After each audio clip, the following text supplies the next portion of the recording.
Hello, this is my second time recording my first episode because the first one did not work. Don't know why. I contacted support and everything and still nothing. So I'm just gonna redo it and hopefully this will work.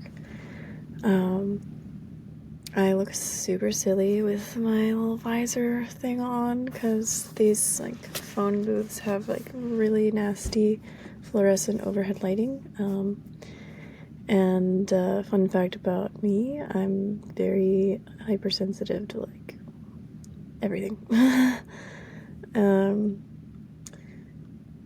Which is part of what this podcast is going to be about, and it's mostly just a way for me to talk about things in my life.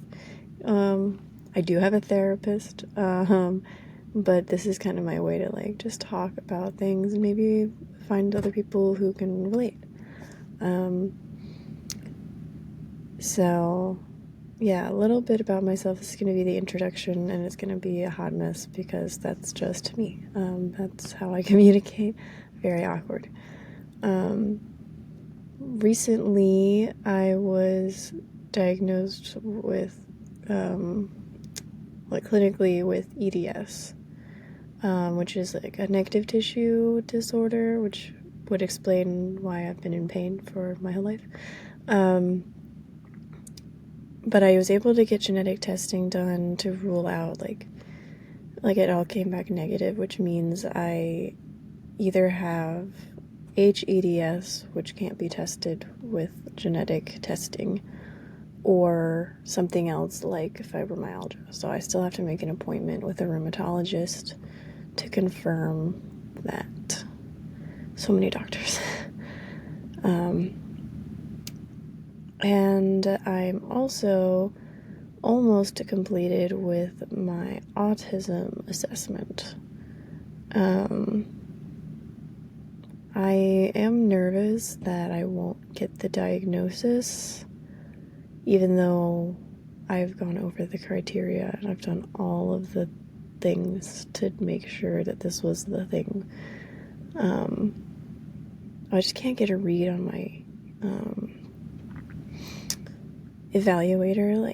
That kind of is a part of autism, not being able to read people, but I just can't. I don't know. I feel like because I am very high masking in general, obviously I say this as I am not looking into the camera.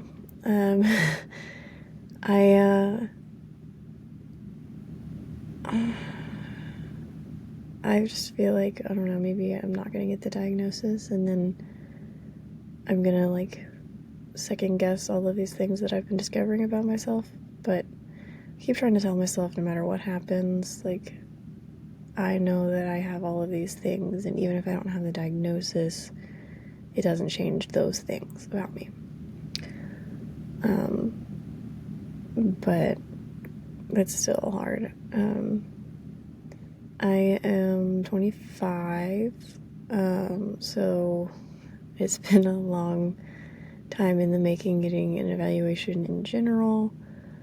I was homeschooled, so I feel like that may have played a part in I wasn't really compared to other kids, and so yeah, I was awkward, but people just were like, oh, it's because she's homeschooled, but no.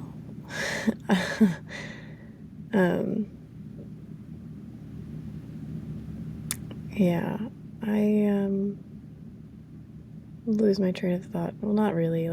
I buffer a lot, and I'm trying to think of what to say. But I've been listening to Oh, That's Just My Autism podcast, and that kind of is why one of the reasons why I decided I wanted to do something similar. I feel like she's probably even more organized than me when it comes to having a topic that she talks about every time, but I I will try to keep things themed. It'll probably be a lot of just this is what I was going through today, and can you relate? Right now, I have been kind of struggling with what to do for work. Like I have a job that I like the people, but it requires me to be very socially interactive, and that's very hard for me, and it's very draining. And just every time I have to interact with somebody, I'm like, oh, I'm probably doing this wrong. And this person is, well, I've even been told, like, oh, like, this person was talking to you and you didn't acknowledge them. And I was like, I didn't know they were talking to me. And, or like, I'll say the wrong thing and like, oh, you're not supposed to say that. And I'm like, okay. But like, it happens multiple times, and it's just like, I just don't know if I feel like I'm a good fit for this job. Like, I took the job because I wanted to get better at those things. Like, better at interacting, better at making connections. I got my degree in business entrepreneurship. So, like, I have been told over and over and over again that if you don't, like, connections are everything. If you don't make connections with people, you're not going to be successful. And, like, I think I really just internalized that and was like, okay, well, then I need to do this job so that I can get better at making connections with people. And I don't enjoy it. I feel bad that I don't enjoy it because again, like I said, I like the people. I've been working here part-time, like event staff for like over a year, and then I got hired full-time in like a different role in the company, and I work like customer service and sales. And like customer service I've done before, but it was like at a grocery store. And so like it was very much somebody comes up to you with a question, you help them, and that's it. Like there's no like back and forth, there's no sales aspect to it. It was just like really straightforward. Like there were like general rules. Like, I need rules for social interactions, otherwise I don't know what to do. And I feel like I fumble over my words, and I don't know if I'm asking the right questions, or like I feel like I'm not asking enough questions, or I'm not, I don't know.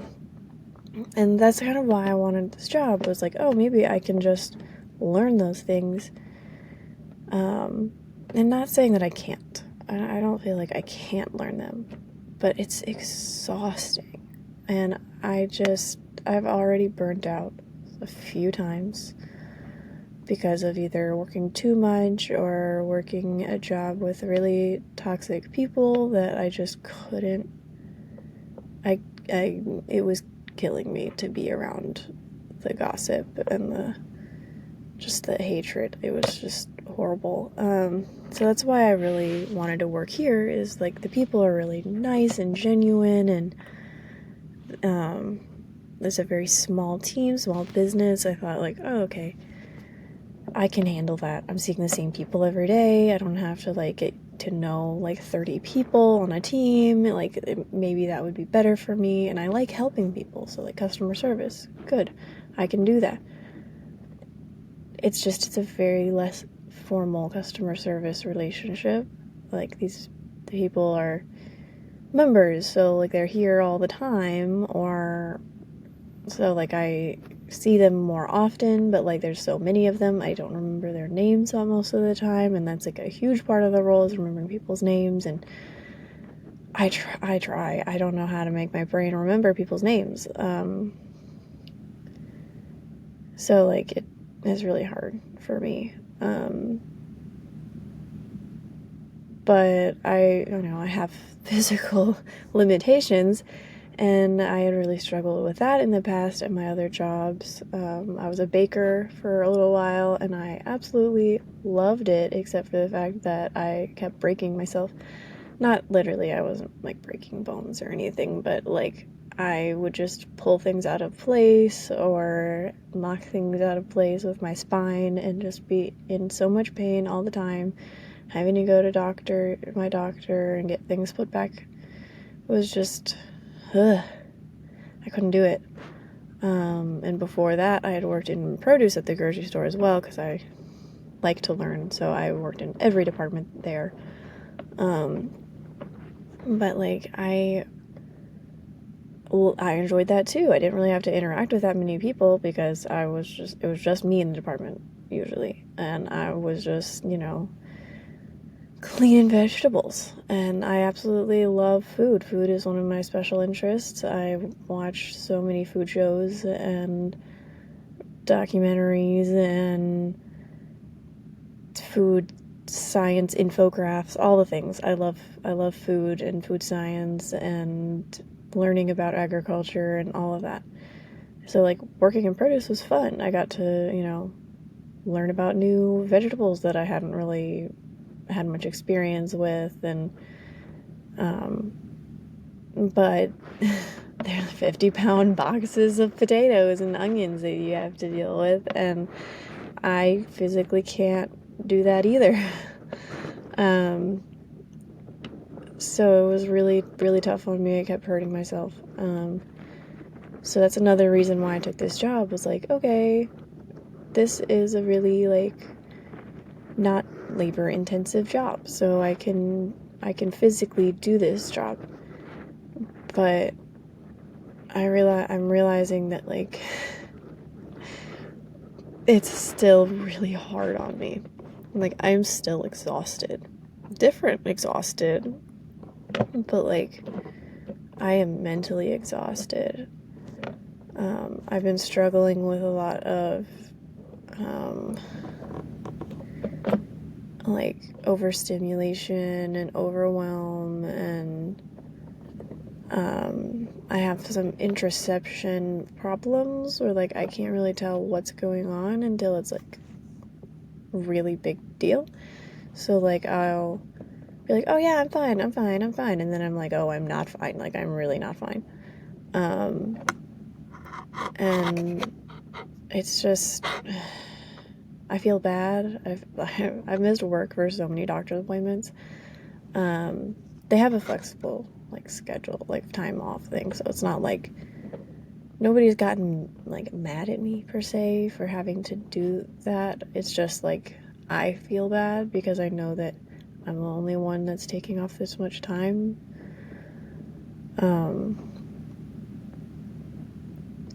But I don't know. I have to do what I have to do for my health. It's like, I don't know. And so I've been thinking this past week, like, how, like, I've previously, when I started the position in August, it's November now, I was like, oh, I'm going to do this for, 2.5 years, because that's when my partner will be finished with their apprenticeship. So I was like, okay, I'm going to at least do it for that long. We need, second income so that I can pay for all the freaking doctors and other things. And then, at that point, maybe I can move into a part-time role somewhere and do more of the things I enjoy, like organizing the house and maintaining that, and cooking and making sure that like we're well taken care of, like I guess stereotypical housewife things. But like I want to be on top of laundry. I want to make sure that like everything is clean and put away and organized, and I just want to have that type of living space, and I feel like I can't do that with my current schedule because I'm so tired. I have no energy to do it, and I also have to leave my house, like my schedule's kind of crazy. I work 8:30 to 5:30 Monday through Friday, but like it takes me over an hour to get there and over an hour to get home. So I am out of the house for 12 hours a day, and Monday through Friday, and there's nothing I can do about that until we move.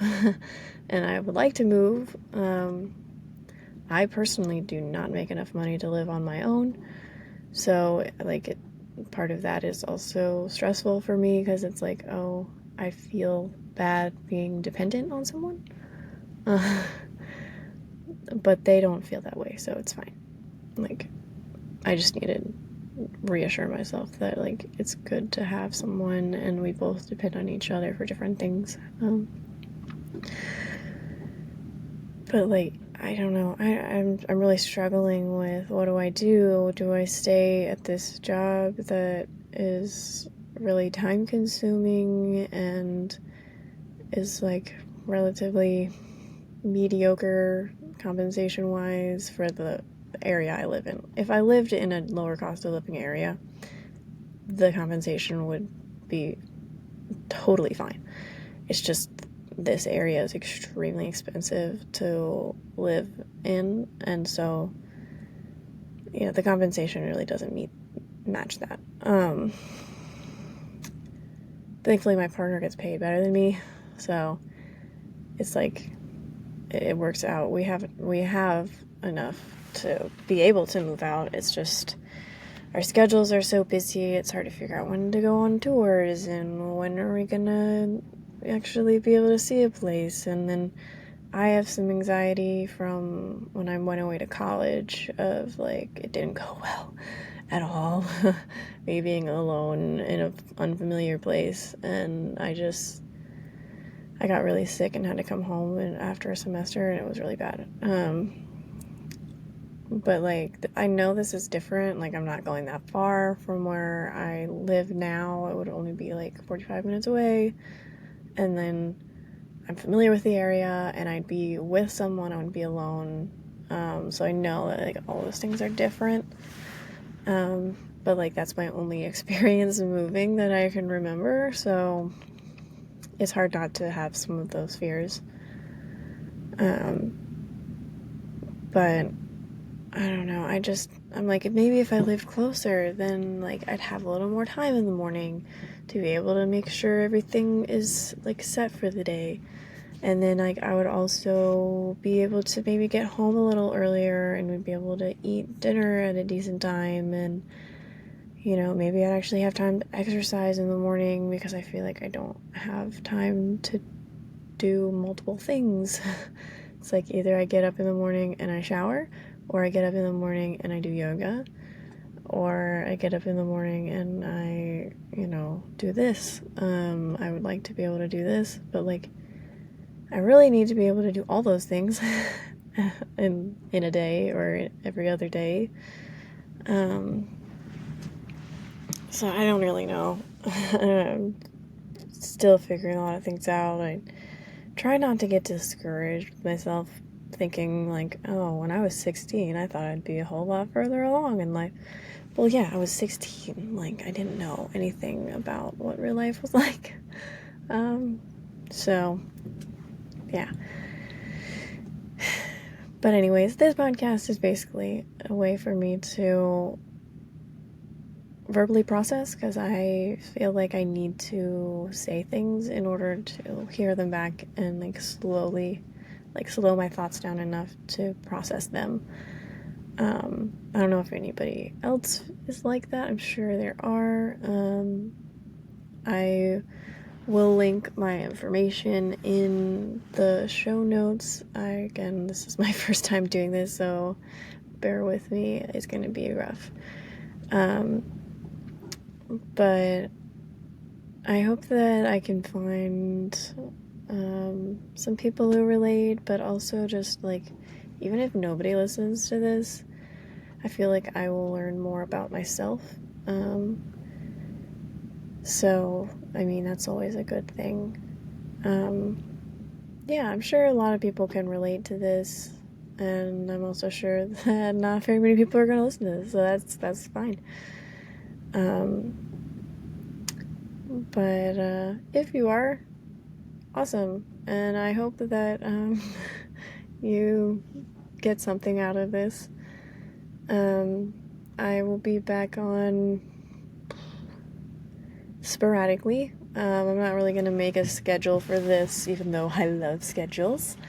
I may end up making a schedule for it. I may end up finding, like, oh, it really actually would be better if I did this on the same day every week, or whatever. But I feel like I would rather just kind of use it as, like, when things come up, I want to talk about them. I don't really do well with like putting off conversations or things usually because like I forget or like I don't feel the same way about it after the fact, because like if I wait a few days I'll be like, oh yeah, that wasn't really a big deal, but like it really was a big deal. It just, I've had a few days to not care about it or something. But yeah, I have my last autism assessment appointment next week, so I will update on that. Again, nervous. I feel like I'm not gonna get it, get the diagnosis, and then I'm gonna just be like, great, now what? What do I do with all of this? The social awkwardness, she said I have slow processing speed, so I'm like, oh great, I'm just a little slow. That is a joke that I'm going to be using from now on, because it's not really a joke, it's real, and that's how all of my jokes are. I'm very literal. All of my jokes are just facts said in a really blunt way that make people laugh. Again, something that I feel is related to autism. Yeah, that's how I communicate, and half the time I don't realize it's funny until somebody's laughing, and I'm like, oh, that was funny, cool, okay, glad you thought it was funny. I don't know. I am really bad at like actually making jokes, and if I'm making a joke, it's usually like cringy and like dad joke, like, because that's the only joke that I can actually think of. Normally when people laugh at something I say, it's just because I said it really bluntly and it like more of a shock value, like, oh damn, than like I don't, it wasn't a joke. It's just facts, said in a way that make people laugh, I guess. But like during my first like verbal assessment virtual thing, at the end she was like, really, no one thought to get you assessed sooner? I was like, very funny. No, actually, but I don't know, I for some reason still feel like it's not gonna happen, and then I'm gonna just be left with, okay, so I'm not autistic, but I have all of the things. So what is that? But I try to like remind myself that like I've only started discovering that I might be autistic like a few months ago. And of course I like did a deep dive as one does. And I've been like kind of obsessing over it, just like, oh, this might be an answer. Like, I need labels in order to, like, understand things. Like, I need facts that I can remind myself and be like, oh, that's what this is. Like, I need those labels, and so I'm afraid I'm not going to have that, and then I'm going to be back to square one, trying to figure out what to call this. What is up with me? Not that I want it, like, I don't want a misdiagnosis, obviously. Like, that's stupid. Like, that doesn't help me at all. I just want a label. I want an answer. I want something concrete that I can be like, this is what it is, and now I can, like, move forward and, like, learn better coping strategies. And obviously I'm wearing this ridiculous thing. I've got my earplugs here. The sound filtering ones. I got the ones that like you can do like 3 different settings on them, which is great because I wear them at work a lot on like the lowest setting, just so I don't have to hear like the electrical noises or the AC unit or whatever. But I have these like big wraparound sunglasses too. Those I wear usually at night, actually, to drive, because the headlights are just so painful. But then also, like, I'll wear them sometimes if I'm like dealing with hypersensitivity. Usually it's not too bad, and I'd prefer not to wear them because they're not the most comfortable, and also, like, at work, like, people can't see my face all the way, and I feel like that, I don't know, I feel like that's weird. But, like, obviously I'm trying to better accommodate myself. I got some Bombas socks, which are seamless, because, like, my feet are always cold. I just have really poor circulation in my hands and feet. And I had gotten, like, their compression socks, too, because, like, that has really helped with my calf pain. So I think that has to do with just, like, blood pooling, which is a common thing with HEDS. So if that's what I have, which again, I'm, like, still not sure for sure. So a lot of, like, just trying to figure things out. But those socks are the best. I didn't even realize until a few months ago, like, how much my brain power was going towards thinking about my socks.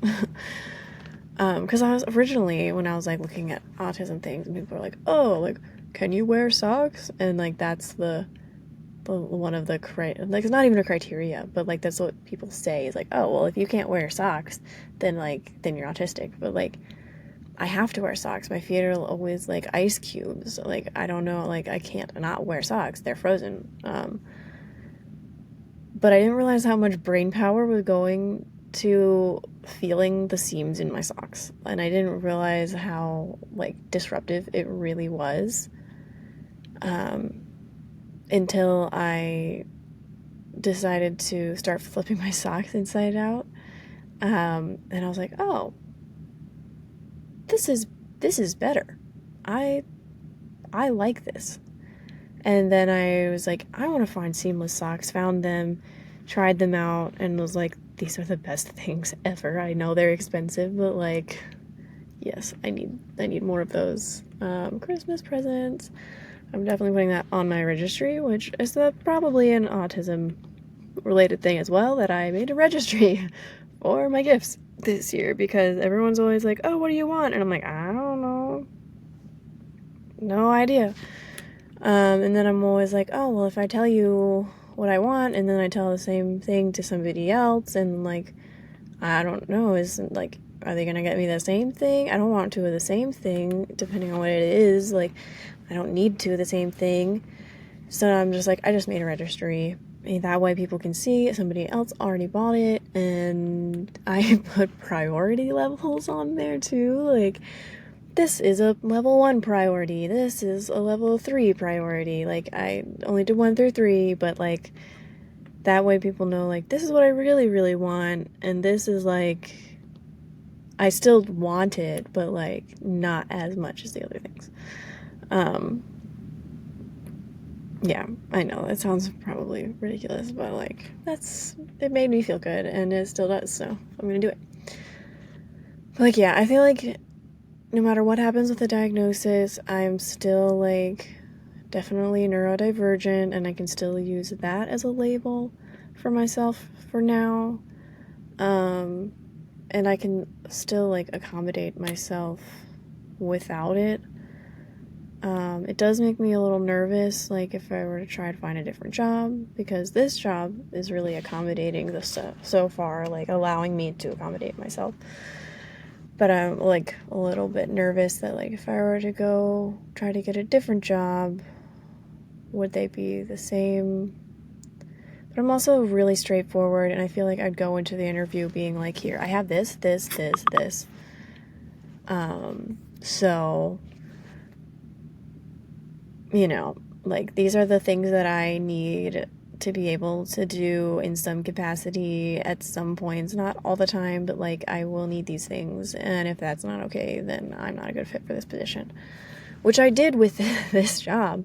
But I just feel like I keep learning more about myself, and I keep, like, realizing how drained I am from this, and I just don't know how to keep doing it, or how to do it in a way that won't wear me out as much. I don't know.